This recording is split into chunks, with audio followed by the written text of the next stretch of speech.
আজকে আমার বার্থডে উপলক্ষে বাড়িতে কেক বানালাম। কেকটা এত সুন্দর সফট আর স্পঞ্জি হয়েছে, আপনাদের সাথে শেয়ার না করে পারলামই না। তো প্রথমে আমি ড্রাই ফ্রুটস গুলো পানিতে ভিজে রেখেছিলাম, তারপরে সেগুলো সুন্দর করে ধুয়ে আমার ছোট বোনকে বললাম কেটে নিতে। তারপর যে সসপ্যানে কেক বানাবো সেই সসপ্যানের মাপ অনুযায়ী গোল শেপ করে সুন্দর করে কেটে নিচ্ছিল। ওর মাথায় আবার বুদ্ধি বেশি, তো সুন্দর করে মাপ নিয়ে দেখেন একদম ঠিকঠাক ভাবে কেটে নিয়েছে। তারপরে চিনি দিয়ে দিলাম 1 কাপ, আর এর মধ্যে দিয়ে দেবো এখন নর্মাল টেম্পারেচারে রাখা 2টা ডিম। আর মুরগির ডিম ইউজ করতে হবে, হাঁসের ডিম কখনো ইউজ করা যাবে না, কারণ হাঁসের ডিমে কিন্তু খুবই দুর্গন্ধ ছড়ায়। একবার আমাদের বাসায় অনেকগুলো হাঁস হয়েছিল, তো হাঁসগুলো অনেক ডিমও পারতেছিল, তো ভাবতেছিলাম ওই ডিমগুলো দিয়ে কেক বানাই। তো কেক বানিয়েছিলাম আর ওগুলো একদম খাওয়ার অনুপযোগী হয়ে গেছিল, কারণ হাঁসের ডিমে একটু কেমন যেন আষ্টে গন্ধ থাকে, সেটা আমার মাথা থেকে একদম বেরিয়ে গেছিল। তো ওভাবে বানিয়ে আর খেতে পারছিলাম না। যাই হোক, মুরগির 2টা ডিম দিয়ে চিনিগুলোর সাথে ফেটে ফেটে অনেকগুলো ঘুটুমুটু করে নাড়াচাড়া করার পর কিন্তু এরকম একটা টেক্সচার আসবে। তারপর এর মধ্যে দিয়ে দিতে হবে 1 কাপ সয়াবিন তেল। তারপর সয়াবিন তেল দিয়ে কিন্তু কিছুক্ষণ নাড়াচাড়া করতে হবে। আর নাড়াচাড়া করার পর এর মধ্যে দিয়ে দিতে হবে বেকিং পাউডার। 2 চামচ বেকিং পাউডার দিয়ে আবারও ঘুটুমুটু করে নাড়াচাড়া করে কিন্তু একদম টেক্সচারটা একদম মিহি করে নিতে হবে। আর এগুলো সবগুলো যেন মিশে যায় সেভাবে দেখতে হবে। তারপর এর মধ্যে দিয়ে দিতে হবে 1 চিমটির মতো লবণ, কারণ লবণ ছাড়া কিন্তু যে কোনো খাবারই কিন্তু অসম্পূর্ণ। তারপর এটার মধ্যে 1 কাপের মতো র মিল্ক দেওয়া হলো, আর এটা দিয়ে খুব সুন্দর করে নাড়াচাড়া করে কিন্তু মিক্সড করে নিতে হলো। তারপরে দিয়ে দেবো 2 কাপের মতো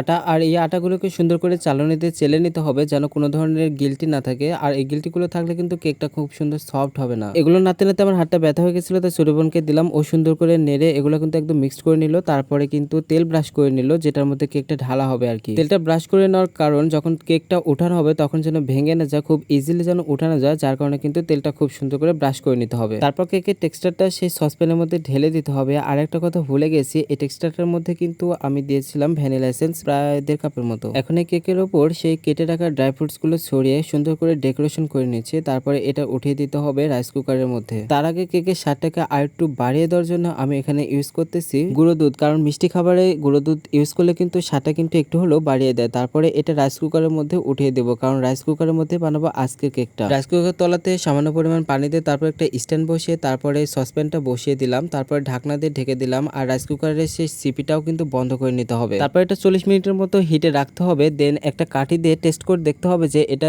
ঠিকঠাক ভাবে সিদ্ধ হয়েছে কিনা। যদি কাঠির সাথে কিছু লেগে থাকে তাহলে ঠিকভাবে হয় নাই, আর যদি লেগে না থাকে তাহলে ভাবো যে এটা পুরোপুরি হয়ে গেছে। কেকটা পুরোপুরি হয়ে গেছে। কিছুক্ষণ ঠান্ডা করার পর একটা চাকু দিয়ে 4-5টা কেটে তারপরে একটা পাত্রে পুরে এটা নামিয়ে নেব। খুবই সতর্কতার সাথে কেকটা উল্টে নিতে হবে যেন ভেঙে না যায়। আর আমরা খুব সতর্কতার সাথে কিন্তু কেকটা উল্টে নিয়েছি। আর কেকটার ফাইনাল লুক দেখে তো আমি একদম অবাক। দোকানের কেকের চেয়ে কোনো অংশে কম না, এত সুন্দর দেখতে হয়েছে, সফট আর স্পঞ্জি, আর খেতেও যে এত সুস্বাদু হয়েছে কি বলবো আপনাদের। দোকান থেকে যে আমরা বার্থডে কেক গুলো কিনে নিয়ে আসি সেগুলো তো একদম ক্রিমে ভরা থাকে, কেকটা থাকে জদমদ একদম ক্রিমতে ভরা, সেগুলো খেলে কিন্তু খুবই গা গোলায়। আজকে আমরা ভাই বোনরা মিলে যে এত সুন্দর একটা কেক বানালাম যেটা খেতে এত সুস্বাদু, আপনারা যদি বাসায় ট্রাই করেন তাহলে কিন্তু বুঝতে পারবেন ওভেন ছাড়াই রাইস কুকারে যে এত সুন্দর কেক বানানো যায়। আগে জানলে তো আমি প্রতিদিনই কেক বানিয়ে খেতাম। নেক্সট বার্থডেতে আর কখনো কেক কিনতে যাব না দোকানে।